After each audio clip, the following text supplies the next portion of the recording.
Salutare și bine v-am regăsit la un nou vlog pe YouTube, unde astăzi vom face ceva mult mai important. Să-i dăm drumul.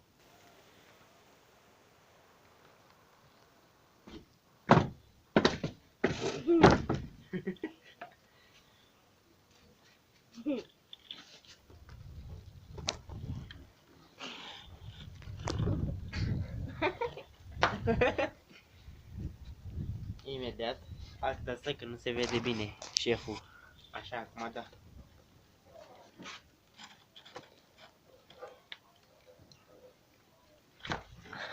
A făcut o schemă mai fucking schemă. Nick, te-ai descurs să filmezi?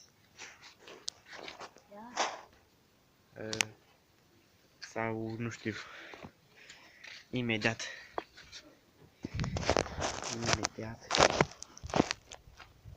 Nu. Că o să cadă telefon. Telu, e bine. Asta așa. Mă gândesc la ceva. Dacă e ceva așa.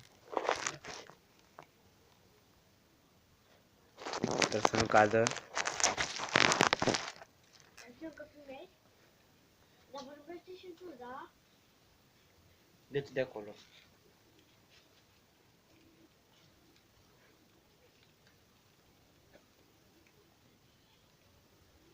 O schemă foarte ușoară. Și acum vom face tracțiuni la aceste căi.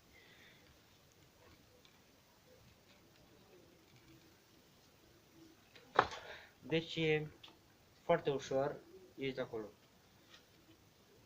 E foarte ușor și e foarte sănătos, cum v-am spus. Termină. Așa.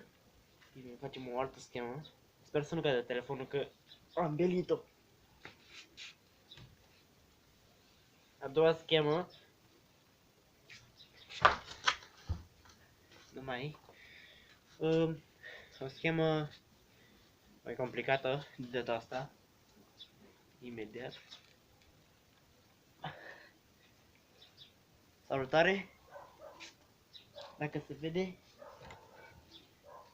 că sunt invers. Da?